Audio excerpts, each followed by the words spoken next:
রাষ্ট্রদূতের যে দৌড়াদৌড়ি শুরু করছে, সকালে দিল্লি, বিকেলে ঢাকা, বিদেশি শক্তিগুলো বিবৃতি দিল। এরা এখন রাষ্ট্রপতিকে বিদায় দিচ্ছে, এরা ভয় পেয়ে গেছে, কোনো ওয়াকার কেউ রাখবে না, বলবো যে এ তো আওয়ামী লীগের। রাষ্ট্রপতির বিদায়, শেখ হাসিনার প্রত্যাবর্তন, এইখানে তারা এসেছে রাষ্ট্রপতিকে বদল করতেছে, তাদের ভয়। আর শেখ হাসিনা যদি কোনো কারণে আগে ঢুকে পড়ে তাহলে তারা বিপদে পড়ে যাবে। ডিসেম্বর তো তিনি আসবেনই, কোনো সন্দেহ নেই তিনি আসবেন, আমি এটা একমত।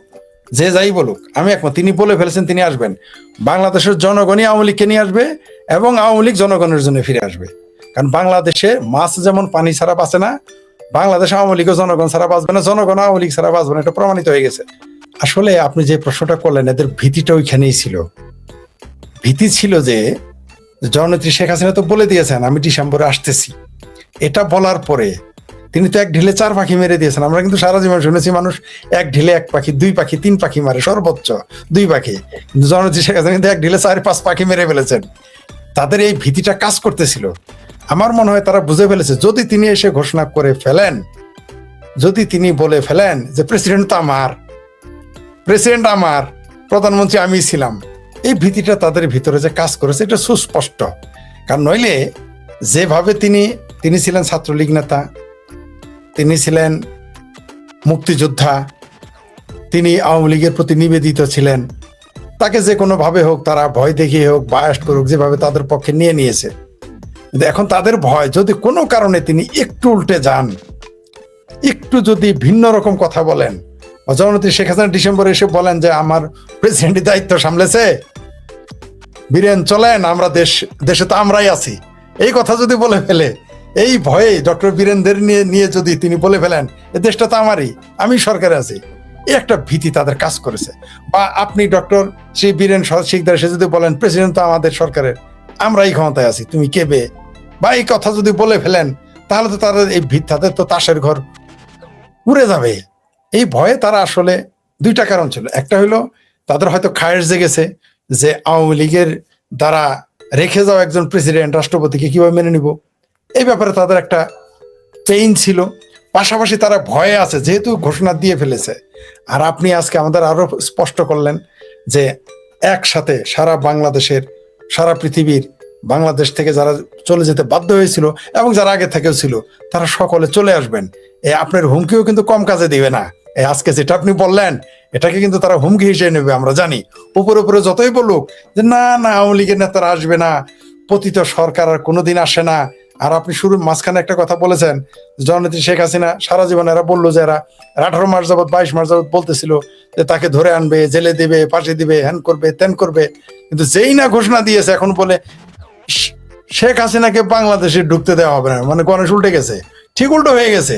পৃথিবীতে কোনো স্বৈরাচার বলে নাই তাদের ভাষায়, তারা ঠিকই বলেছে স্বৈরাচার কখনো ফিরে আসে না। ঠিকই আমাকে যখন বলে ফরিদ আপনি যে এত লম্বা লম্বা কথা বলেন, ইতিহাসে কোনো স্বৈরাচার ফিরে আসেন, আমি তখনই বলছি উনি তো স্বৈরাচার না, তাই ফিরে আসবেন। যেমন উনি এখন ঘোষণা দিয়েছেন আমি ফিরে আসবো। পৃথিবীর কোন স্বৈরাচার বলেছিল আমি ফিরে আসবো? কই, আমরা তো ওই যে চিঙ্কুবাম একটা আছে প্যারিসে পড়ে আছে, এখন তো সে পিরানে পীর দস্তগীর, বাংলাদেশের যত চিঙ্কুবাম, বাংলাদেশের যত জামাতি হেফাজতি, যত মাদ্রাসার পোলাপান, সবগুলোর জন্য তো সে কাউজ কুতুব, সে তো দেশে আসার ঘোষণা দেয় না। কিন্তু আপনি ডক্টর শ্রী বীরেন শিকদার ঘোষণা দিলেন প্রকাশ্যে লাইভে এসে যে আমিও আসতেছি জননেত্রীর সাথে। তারা বলুক দেখি, ইলিয়াস উবার চালানো বাদ দিয়ে সে তো এখন আইলে বাংলাদেশের নাকি মন্ত্রী হয়ে যাবে, পারলে প্রধানমন্ত্রী প্রেসিডেন্ট হয়ে যায়, আসুক না দেখি একটু, ঘোষণা দেখ। কই তারা তো আসে না, সরকার তাদের, চেলা চামুন্ড তাদের, আসুক না একটু আমরা দেখি।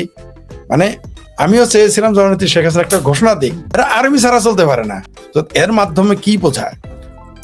শেখ হাসিনাকে, তার জননেত্রী শেখ হাসিনাকে তারা বললো স্বৈরাচার, দেশে ফিরতে পারবে না, ফাঁসির রায় দিয়ে রাখছে।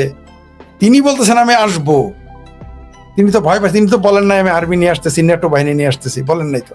তিনি বলছেন তিনি আসবেন। কিন্তু এরা তথাকথিত নির্বাচনে যে হয়ে গেছে, আগে না হয় বুঝলাম ডক্টর ইউনূসকে ঠিকা দিয়ে চালাইতে হয়, খোটা দিয়ে চালাইতে হয়, এই সরকার তো তারা দাবি করে নির্বাচিত, এখনো কেন আর্মি?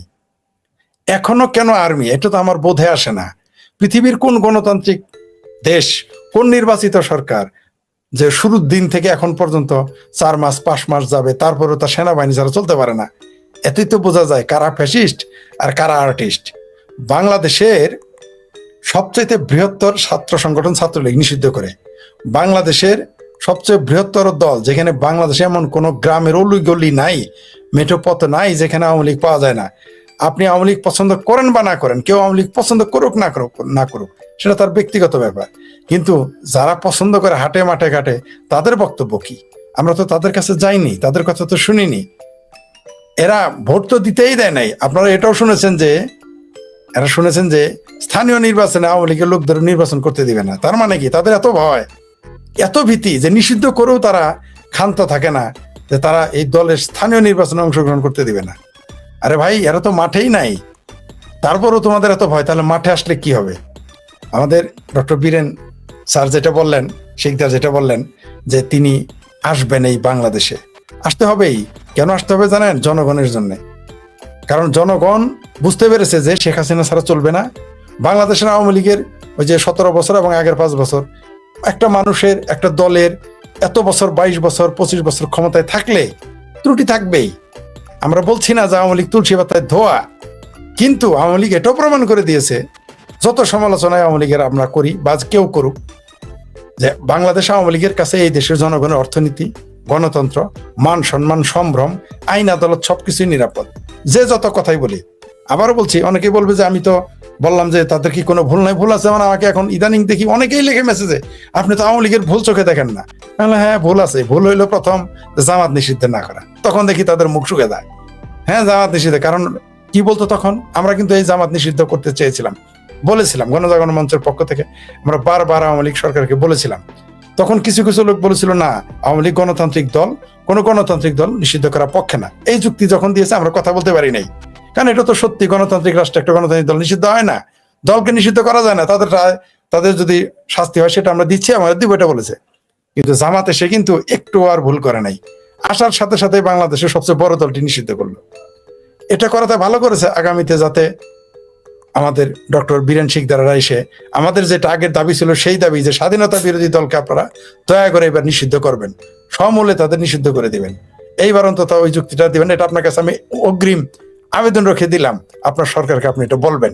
এটা আমি সাধারণ জনগণ যারা মুক্তিযুদ্ধের পক্ষে, এমনকি আওয়ামী লীগের তৃণমূলের নেতাকর্মীরাও এখানে এটা চায়, যারা তৃণমূলের, আমি বিশ্বাস করি আমার সাথে তারা একমত হবে, এটাই আবেদন জানাবে, এবং সেই পথ তারা সহজ করে দিয়েছে।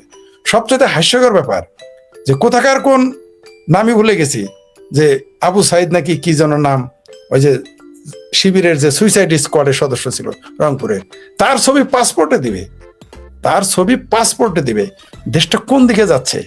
মানে এর চেয়ে তার হাস্যকর, আর লজ্জার কি থাকতে পারে? এই দেশের বুদ্ধিজীবীরা এখন কথা বলে না, আওয়ামী লীগ নাকি খুব খারাপ, মানে আমাদের বামপন্থী বুদ্ধিজীবীদের, সিংহবান্ধব বুদ্ধিজীবীদের মতে খুব খারাপ আওয়ামী লীগ। তাইলে বঙ্গবন্ধুর ছবি যদি তখন দিতে চাইতো, ধরেন এই ঘটনা ঘটার আগে যদি বলতো যে আওয়ামী লীগ বলতো যে আমরা বঙ্গবন্ধুর ছবি পাসপোর্টে দিব, দেখতেন প্রথম সবার আগে বাংলাদেশে যারা গণতন্ত্রের ঠিকাদার, মানবাধিকারের ঠিকাদার, বামপন্থী, এরাই আগে মিছিল করতো মৌলবীদের আগে। কিন্তু এইবার আবু সাইদের ছবি যাবে, মনে হয় যে বাংলাদেশটা বানাইছে আবু সাইদ, এই আবু সাইদের বাংলাদেশ, এটা জামাতের। মানে অদ্ভুত ব্যাপার। বামপন্থী লোক, আমি এখন হয়তো আমাদের এডিটর সব বলতে পারে যে তো বামপন্থী নাই, কেন তাদের নিয়ে আলোচনা করতেছেন, এটা তার কাছে আসতেও পারে বা তিনি এটা অভিযোগ করতে পারেন। কিছু কিছু কথা বলতে হয়। আমি বামপন্থী নেতাদের, তাদের টিভিতে বক্তব্য দিয়েছে, পত্রিকায় এসেছে, তারা বলেছে বাংলাদেশ আওয়ামী লীগকে প্রতিষ্ঠিত হতে দেবে না। বাংলাদেশে যদি মানে বিষয়টা এরকম যে শিয়ালে বলে কাকের গাছের আগালে থাকতে দিব না, যে পানি উঠুক, তাই না? বামেরা টিকতে পারবে? টিকতে পারতেছে? পারবে এই দেশে? পারবে না, পারার কোনো প্রশ্নই আসে না। আমি 2024-এর 5ই আগস্ট আগে সকল রাজনৈতিক নেতার সমালোচনা করতাম, পরে দেখলাম যে না, পাঠ পড়লে আসলে আমাদের দেশে বুদ্ধিজীবীরা টু শব্দটি করে না। এর চেয়ে আমাদের ওই নেতা মন্ত্রী যাদের আমরা দুর্নীতিবাজ বলেছি, যাদের আমরা গমসর বলেছি চেয়ারম্যান, তারা ভালো, অন্তত দেশের জনগণের কল্যাণে মিনিমাম কাজে খাটে। এরা ক্ষতিও করে, উপকারও করে। কিন্তু আমাদের বুদ্ধিজীবীরা দেখেন, এরা না নিজের উপকার করে, না দেশের উপকার করে। নিজের উপকার কেন বললাম? কারণ এরা বলেছে একটা, করে আর একটা। আপনি দেখেন যে আজকে একটা শুনেছেন যে একজন বামপন্থী কবিরে দৌড়াইছে তারই দলের লোকেরা, এই জুলাই সন্ত্রাসীরা, আপনারা শুনেছেন। আমাকে অনেকেই বলেছে ফরিদ ভাই একে নিয়ে একটু বলেন। কেন বলবো? করোনার উপরে দৌড়ানি দিয়েছে, আরে নামাই দিয়েছে কবির পরি। আপনি তার ভাষণগুলো শুনেছেন? তার মোহন জি, যেমন তার ভাষণ শুনেছেন। মানে বঙ্গবন্ধুকে কমরেড ইনু আওয়ামী লীগে যোগ দেওয়ার পর সে 400 তালাক দিয়েছে। ওরে বাবারে বাবা, কত বড় নেতা! কমরেড ইনু মুক্তিযুদ্ধের পক্ষের শক্তির সভাপতি সভানেত্রী শেখ হাসিনার পাশে বসলে যে দলটি বাংলাদেশকে নেতৃত্ব দিয়েছে সৃষ্টিতে, সেই দলের নেতার সাথে বসলে সেটা না জায়েজ, আর জামাতের পাশে বসলে সেটা বামপন্থীদের জায়েজ। কেন বললাম? এগুলো অন রেকর্ড, এমন না যে এগুলো কেউ বলে নাই, দেখে নাই, শুনে নাই, উনি নিজে এগুলো বলেছেন লাইভে। তো এখন ওটা জায়েজ হয়ে যায়। বাংলাদেশ আওয়ামী লীগ হলো ফ্যাসিস্ট কেন? কারণ আওয়ামী লীগ নাকি নির্বাচনে বিচ্ছিন্নভাবে এককভাবে নির্বাচন করেছে। আচ্ছা, মানলাম, তাদের ধরে নিলাম, কমরেড মঈনুদ্দিন খান বাদলের ভাষায়, আমার প্রিয় ব্যক্তিত্ব, আমার শ্রদ্ধেয়, পরম শ্রদ্ধেয়, তারাই আবার বলেছে, ধরে নিলাম তার কথায়, যে আওয়ামী লীগ নির্বাচন করে। আচ্ছা, আওয়ামী লীগ কি কোনো দলকে নিষিদ্ধ করেছিল? আওয়ামী লীগ কি কোনো দলকে নিষিদ্ধ করেছিল না কোনো ব্যক্তিকে নিষিদ্ধ করেছিল? কাউকে নিষিদ্ধ করে নাই। বরং আমরা দেখেছি বাম বুদ্ধিজীবী ফরহাদ মাজাহার, তিনি বলেছেন, যাকে কেউ গফুর ভাই বলে, যিনি পরকিয়া করতে যায় মৌলবীদের মতো নাটক করেছিলেন যে আওয়ামী লীগ তাকে কিডন্যাপ করেছে, আর আমরাই তো প্রথমে গিয়ে তার জন্য মানববন্ধন করেছি। হায় হায়, এরকম একটা বুদ্ধিজীবীরে আওয়ামী লীগ কিডন্যাপ করলো। আরে 3 দিন পরেই দেখি, যখন মানববন্ধন করে আসার পরে শুনি এই লোক ছিল নিজে অপহৃত হয়েছে, বাটপারি করেছে। কত বড় বাটপার! মানুষের আবেগ নিয়ে তারা খেলে। তো এই ফ্রড মাজার বলেছে যে আওয়ামী লীগ জামাতের সমালোচনা করা ফ্যাসিজম। আপনি হয়তো বলবেন বারবার কেন এই কথা বলি, জনগণকে জানাতে হবে, সামনে আনতে হবে, এই জন্য বলি। সেটা হলো যে জামাতের সমালোচনা করাই যদি ফ্যাসিজম হয়, যে জামাত বাংলাদেশের 30 লক্ষ মানুষ হত্যার দায়ে প্রশ্নবিদ্ধ এবং সত্য, অগণিত নারী ধর্ষণ করেছে, যে জামাত বাংলাদেশের সন্ত্রাসবাদ, মুসলিম জঙ্গিবাদের উত্থানে কাজ করে, বাংলাদেশের সার্বভৌমত্বের জন্য হানিকর, সেই জামাতের সমালোচনা করে যদি ফ্যাসিজম হয়, তাহলে আওয়ামী লীগ নিষিদ্ধ করা কি? এই প্রশ্নটা আজ পর্যন্ত বাংলাদেশে কোনো বুদ্ধিজীবী, বাংলাদেশে কোনো লেখক, বাংলাদেশের কোনো গণতান্ত্রিক অধিকারের যে যারা ঠিকাদার, একজনের প্রশ্ন করলো না। আর আমরা যখন এই প্রশ্ন করি, তখন আমাদের বলে আমরা আওয়ামী লীগের দোষর। আমরা ভুলটা বললাম কোথায়? যদি 2 থেকে 3% যার দলের সমর্থন, তাকে নিষিদ্ধ করলে যদি ফ্যাসিজম, তার সমালোচনা করা যদি ফ্যাসিজম হয়, তাহলে বাংলাদেশের এই যে আমাদের ডক্টর শ্রী বীরেন শিকদার বললেন যে 70%, আমি অর্ধেক ধরলাম 35%, কারণ এটা বললে ওনার পক্ষে বললাম। তো 35% যদি আমি ধরি, সেই দলটাকে যদি আপনি নিষিদ্ধ করেন, তাহলে দেশে এখন যদি আমি বলি আলট্রা ফ্যাসিজম চলতেছে, সেটা কি সঠিক নয়? এই প্রশ্ন করা যাবে না বললে আওয়ামী লীগের দোষর। এখানে আপনার একটা কমেন্ট এসেছিল, দেখেছিলাম, যে আপনি খুব দ্রুত সরাই নিয়েছেন। সেটা হলো যে একজন তুলনা করেছেন ইরানের সেই ইসলামিস্ট যে বিপ্লব ছিল, ইসলামিস্টদের সেই তুলনা করে শেখ হাসিনা তুলনা করছে। ভাই, দয়া করে এটা করবেন না। শেখ হাসিনা আলাদা জিনিস, ইরানের খোমেনির প্রতি আপনি পীড়িত আছে আলাদাভাবে দেখান।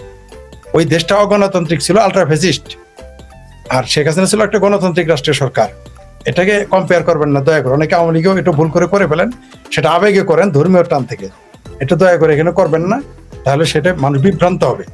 কারণ ইরানের খোমেনির সাথে শেখ হাসিনার সরকার তুলনা হইতে পারে না। কারণ ইরানে একদলীয় শাসন চলে, পুলিশ তাদের, আর্মি তাদের, সব দলের। ওইখানে IRGC তার নিজের দলের। বাংলাদেশে আওয়ামী লীগ কোনো পুলিশ বাহিনী বানিয়েছে যেটা আওয়ামী লীগের পুলিশ? হয়তো কেউ আবেগে ওটা বলে ফেলেন, তুলনা করতেছেন, এটা দয়া করে করবেন না। এই দেশে সবচেয়ে বড় ছাত্র সংগঠন ছাত্রলীগ নিষিদ্ধ। আমি ছাত্রলীগকে পছন্দ করি না করি সেটা আমার ব্যক্তিগত ব্যাপার হইতে পারে, কিন্তু একটা সংগঠন আপনি নিষিদ্ধ করলেন কি কারণে? ছাত্রলীগ যদি নিষিদ্ধ হয়, ছাত্র শিবির কি করে থাকে?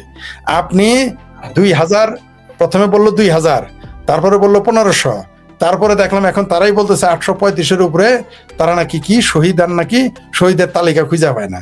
আবার এই 800-র মধ্যে 400 বার জিন্দা শহীদ ফিরে আসছে, কেউ সৌদি আরব ঘুরে, কেউ টিভিতে এসে ভাষণ দেয়। তো এই ব্যাপারে আর আমরা দেখেছি ওই তথাকথিত হিরো আলম, সে যদি উষ্টাখায় পড়তো, আচার পড়তো, তখন দেখতাম দেশ বিদেশ থেকে বিবৃতি আসতো, সাংবাদিক মহল জেগে উঠতো, তাদের জজবা, গণতান্ত্রিক জজবা, মানবাধিকারের জজবা জেগে উঠতো। কিন্তু আওয়ামী লীগ এবং মুক্তিযুদ্ধের পক্ষের মানুষদের শত শত মানুষকে মেরে ফেলা হচ্ছে, জেলখানায়, জেলের বাইরে পিটিয়ে মেরে ফেলা হচ্ছে, এগুলো নিয়ে কারো কোনো বক্তব্য নেই। যাই হোক, আর রাষ্ট্রপতির বিদায় সম্পর্কে যেটা বললেন, রাষ্ট্রপতির বিদায় একটা সাইন, তারা যে ভয় পেয়ে গেছে, যেটা আমাদের ডক্টর বীরেন স্যার বললেন যে তারা ভয় পেয়ে গেছে, এটাই তাদের প্রমাণ। কারণ তারা জানে যে এই মুহূর্তে যদি, তারা বিশ্বাস করতে পারতেছে না, যদি কোনো সমস্যা হয়। আপনারা শুধু আমাদের এই ওয়াকার সাহেবকে যেতে দেখলেন, কিন্তু তার আগে কিন্তু সাবেক DGFI এর প্রধান তুরস্কে গিয়ে আগেই বসে আছে। মানে আরো বিপজ্জনক খবর কিন্তু এটা। মানে একজন এই মুহূর্তে চলমান সেনা প্রধান, তার যাওয়ার চাইতে ওই যে DGFI এর প্রধান যে ওইখানে গেছে, এটা কিন্তু আরো বিপজ্জনক। এটা অনেকেই তুলে ধরতেছেন, ওইটা হলো আসল কথা। তিনি গিয়েছেন অ্যাডভান্স পার্টি হিসেবে, অ্যাডভান্স হিসেবে তিনি গিয়েছেন, ওটা আমরা বুঝি। তো তুরস্কের কাছেই তো যাবে, এটাই স্বাভাবিক। পাকিস্তানের কাছে, পাকিস্তান তো দখলেই নিয়েছে। এখন তো দুষ্ট লোকেরা বলে বাংলাদেশ, তো আর বাংলাদেশ নেই, পূর্ব পাকিস্তান হয়ে গেছে। মানে ওই যে বলেন যে শুধুমাত্র যুদ্ধটা হচ্ছে না, আদত এটা সেই ৭১-এর মতো পরিবেশ বিরাজ করতেছে, বরং কিছু কিছু ক্ষেত্রে ভয়াবহ। ৭১ সালে কিন্তু মুক্তিযোদ্ধারা প্রতিরোধ করতে পারতো, এখন কিন্তু প্রতিরোধের সুযোগ আপনাকে দেয়নি। তখন আপনার প্রতিপক্ষ ছিল বিদেশি শক্তি এবং ক্ষুদ্র একটি অংশ যারা দেশের, আর এখন দেশের বৃহত্তর অংশ, এমনকি বামপন্থীরাও এখন এই আওয়ামী লীগ নিধনে তারা লেগে গেছে। মুক্তিযুদ্ধের স্পিরিটকে ধ্বংস করার চেতনা লেগে বাংলাদেশের সেনাবাহিনী সরাসরি আমাদের বিপক্ষে এই মুহূর্তে, এই মিলিটারি এই মুহূর্তে বিরুদ্ধে। তুরস্কে গিয়েছে, আপনি জানেন যে এরা কেন গিয়েছে? ওই যে বগুড়াতে ড্রোন ফ্যাক্টরি বানাবে জিয়ার দাদার বাড়ি, জিয়ার দাদা, যদিও তার বাবার কবর হচ্ছে অন্য দেশে, পাকিস্তানে লাহোরে নাকি শুনেছি দুষ্ট লোকেরা বলে। তো তার ড্রোন ফ্যাক্টরি বানাইতেছে হইলো বগুড়ায়। মানে বগুড়ার কপালে যে কত খারাপই আছে সেটা ড্রোন দেখেই বুঝুন। তুরস্কের drone factory Bogura, drone factory নিয়ে কি করবে? কার সাথে যুদ্ধ করবে? বার্মার সাথে? ওটা তো আমি এরশাদ আমলেই দেখেছি, দৌড়াদৌড়ি লাগা যায়, বার্মার সাথে পারা যায় না।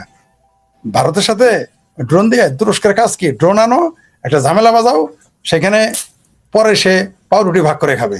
মানে এখানে আগুন লাগা, আমাদের দেশে আগুন লাগাবে, তারপরে আমাদের দেশে আলু পোড়া দিয়ে খাবে তুরস্ক। সেই সুযোগ বাংলাদেশের জনগণ দিবে না। ডিসেম্বর মাসে দুধ কা দুধ পানি কা পানি হয়ে যাবে।